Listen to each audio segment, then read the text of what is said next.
Good morning, you guys. I do not think my sunflower hedge has ever been this tall.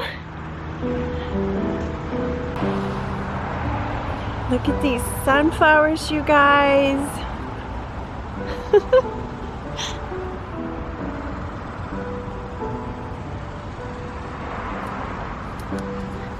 So beautiful.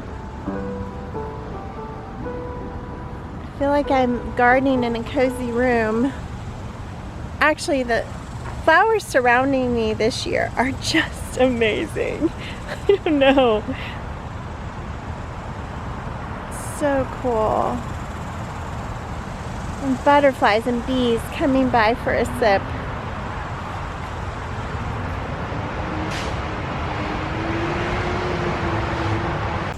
I need to get through here and cut these older zinnias so that it'll keep blooming, keep coming on strong.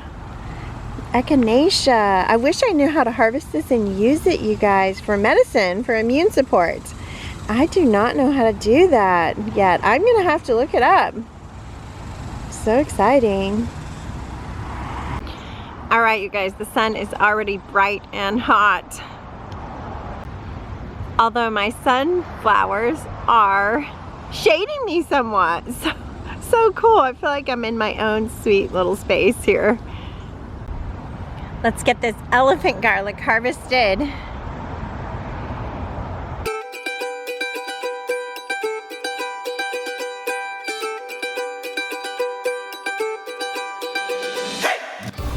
Look at that elephant garlic haul, you guys. Oh, it feels so good to get that done. Look at that.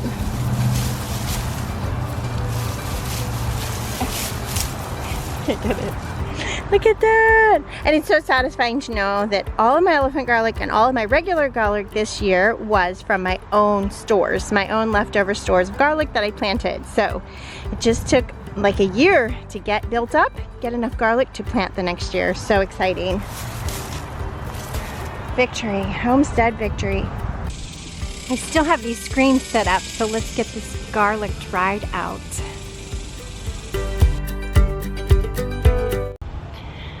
All right, you guys, little by little, I'm clearing out the summer garden to get ready for that drought time.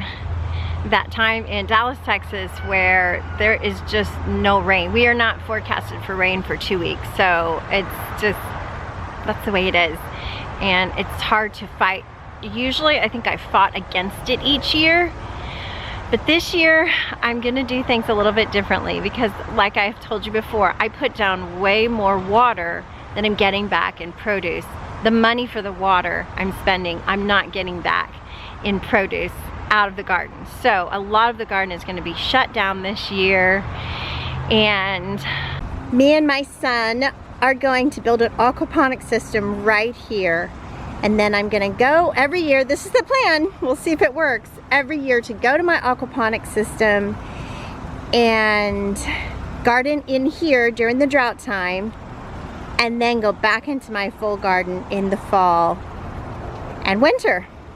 So let's get this cleared out, ready for aquaponics to move in.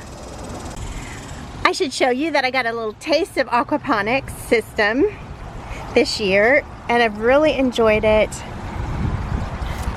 Everything is doing really well. You guys see that big tomato? Everything is doing much better. Here's a pepper plant coming in. So everything is doing great that I planted. I think this is the way to go. Of course, this does get partial shade from the house, so that's something to consider. But I have had trouble with keeping the fish alive. All my fish had died. I had blue tilapia in here, and I had about 10 of them to start with, and they've all one at a time died. And I think there may be some different reasons for that. But I'm not gonna try to grow fish in this one to eat. I'm just gonna get goldfish. A neighbor of mine has a pond. He turned his swimming pool into a pond. So he's got plenty of fish that are breeding in there, and even mosquito fish that he's gonna give me. He says he's got bucketfuls of minnows to give me, so that is awesome. Ooh, I'm gonna get in the shade. So I'm not gonna worry about keeping the fish alive. Goldfish are really hardy. They're gonna live and they're gonna fertilize my plants. In the big aquaponics system, I don't know if I'll try fish that I can eat or not. I'm not really attached to that, and I have heard in Texas, other people who have done aquaponics in Texas have told me that it's really challenging to keep the fish alive. Different factors, the heat, then the cold. If you get a warm hardy fish, well then you're also gonna freeze. So, you know, that fish isn't gonna do well in the winter, and it needs a longer period than one summer season to grow out into something you can eat. So it's a little bit of a challenge here. I don't know about other places. Probably you're doing aquaponics in greenhouses there, and yeah, I've got a heater for winter, so you'd think that would be all right, but no. Anyway, no worries. I'm gonna just kind of troubleshoot what I think is happening with my aquaponics system. Is the rain falls into it from here in a torrential amount and overflows the system, and that's when I felt like I had my fish dying. You would think rainwater would be okay for them, but I don't know. Maybe it just changes the pH of the water too much. Don't know, since it's such a small space. But anyway, my taste with aquaponics has been wonderful. I'm excited about doing a big system that I can really grow in my garden. It's overflowing from the tank above. So for those of you that are new, this fills up with water, and then I've got a little sump pump going on that it fills up to a certain amount, and then it dumps it out here below into this tank below. And this is just a small version of what we'll build. This was built by my son and designed by my son for an apartment balcony. So that's exciting. Even in an apartment, you can have an aquaponic system and grow your own food. But my son and his wife are going on missions, so I get it. So that's fun. I should tell you that I had it all arranged to go to my friend's house and get fish, a bucket full of fish for my aquaponic system. We had the date set and everything, and then Eli got COVID. Well, he came back from summer camp, scout summer camp, with COVID, so he's miserable. It's one of the newest variants, which has a different symptom of pink eye. So he's also got pink eye in both eyes, and then all the other flu and cold symptoms that come along with COVID. So he's pretty miserable, but none of us have gotten it yet, so that's good, and he's starting to feel better each day. He'll get over it. But yeah, so I had to cancel my appointment with my friend with fish, and that was disappointing. I didn't want to be that kind of neighbor, share the germs. So I went ahead, just to be safe, to cancel because he's older and retired. And anyway, so I was bummed about that. But I will eventually get them. Right now, let's clear the space so we can really see it, dream, hope, and imagine this coming into our garden.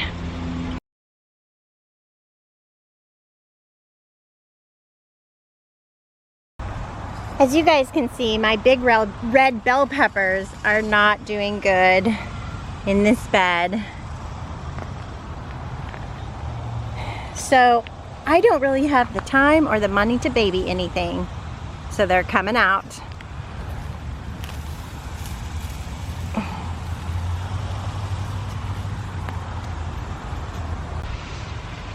This one's doing a bit better. It has a fruit on it.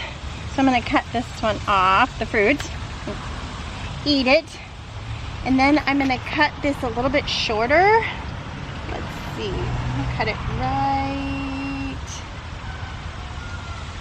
right here. And I'm going to put it in my aquaponics system.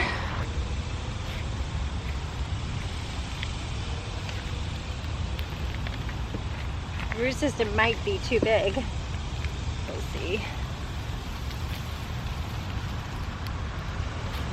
I think I can get it in there. All right, I think this tomato's ready to come out. It was a Tasmanian chocolate and it did great. something got to that one. That's okay.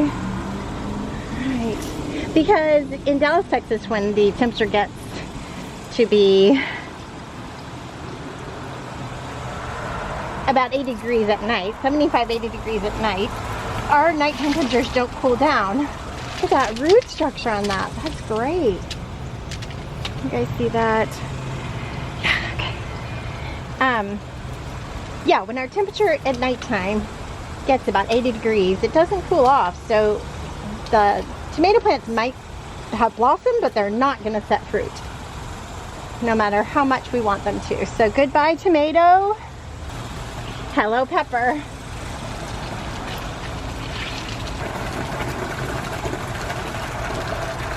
I need to buy some little bamboo, some little skinny bamboo stakes to give everything a little support in my aquaponics system. Okay.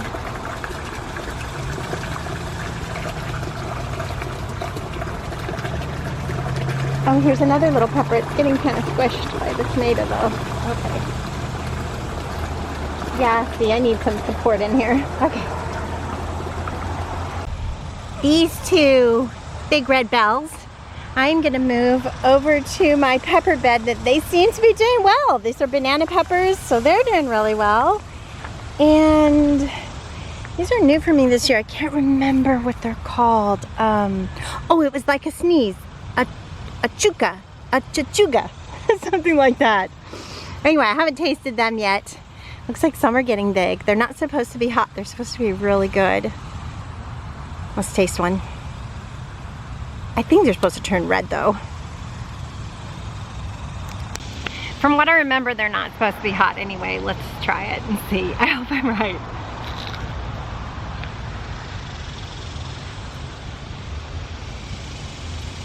That has a really good flavor. Okay, it's got a little bit of a heat to it, but I'm kind of a heat wimp. But it's got a really nice flavor. Okay. A friend of mine recommended these and said her garden would not be without them. It's got just the right amount of heat, just a little spice to it, just the way I like. Awesome. Well, good, because they're thriving in this heat, so yay. I think I can sneak a big red bell right in here.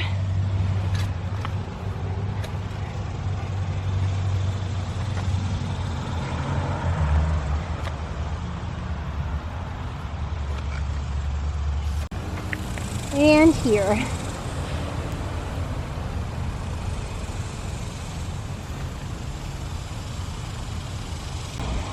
All right, that's one bed I do not have to water. Two beds, actually. Actually, 3 beds. Good. I'll show you later what I'm gonna keep in my garden this summer. I'm looking at that Egyptian spinach over there. But right now I have got to get out of this hot sun. I'll see you guys tonight. Trust me, I'm not trying to brag when I show you this. I just want you to know what's possible. Food, not lawns. You guys, we're making salve for the first time. I'm so excited. So this is calendula oil. We poured it out of there. And this is plantain. We poured it out of the oil soaking in that we'd prepared 6 weeks earlier. And then comfrey we got out of here. And look at the colors, you guys. Isn't it beautiful?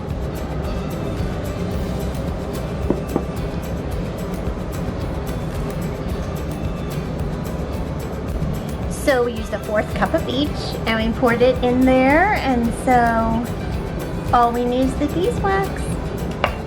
And then we've got salve. Rose is arting up our labels. What are we gonna call it? Oopsie daisy. Oopsie daisy. I wanted unicorn earwax, but it's too long. Here's our beeswax. So 1/4 of a cup total. Well, it's as close as I can get. You guys go back for a little more. Okay.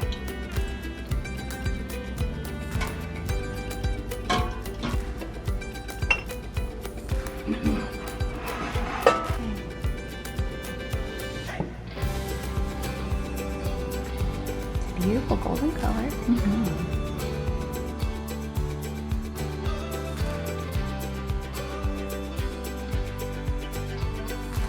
So dreams come true, you guys. I made my own salve, and I bottle fed a baby goat this weekend, so homestead victory. Definitely.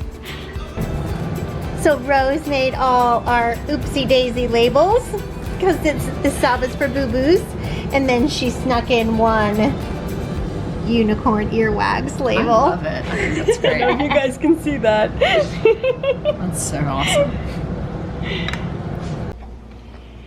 Super fun, you guys. A lot of first time things. First time feeding a baby goat with a bottle, which is like on my bucket list. I was really wanting to do that. Next is milking a goat. Still haven't milked a goat, but I really want to. And then first time making my salve, my healing salve, which was surprisingly easy. Now that I've done it, I think I'll be able to do it much more often. Yeah, so exciting.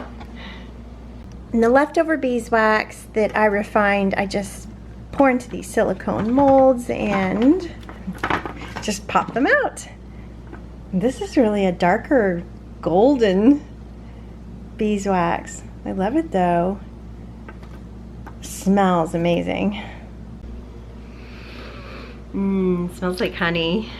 I can't believe all this came from my homestead, you guys. And one step at a time, it can come from yours too. Keep walking, keep moving forward, one small step at a time, and it will lead to big victories. Big victories, homestead victories. I wanted to tell you also that I have several people that I share my homestead victories with. So we text each other every day with our homestead victories, because sometimes the homestead can seem overwhelming. Like, the jobs are never ending. You're always striving to improve and do different things, and different seasons come different jobs, bring different jobs. So yeah, I think it's really important to write down your homestead victories or share them with someone, or do both, so you can really feel accomplished at the end of the day. And you can look at your homestead victories at the end of the day and say, wow, I did all that. Yeah, let me know your homestead victories in the comments, you guys. My organizing steps were two things that were small but really fun. We used to have this baby gate that we were using, borrowed from my sister, to keep our 2-year-old from turning the drum set into a jungle gym.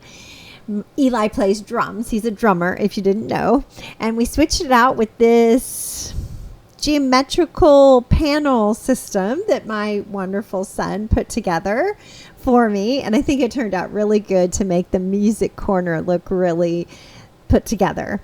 And then the last thing was this shelf that I put together that we're going to put our art supplies in for our schoolroom. So just two small things that are going to make a big difference to us every day. Please like and subscribe and leave your victories in the comments for me.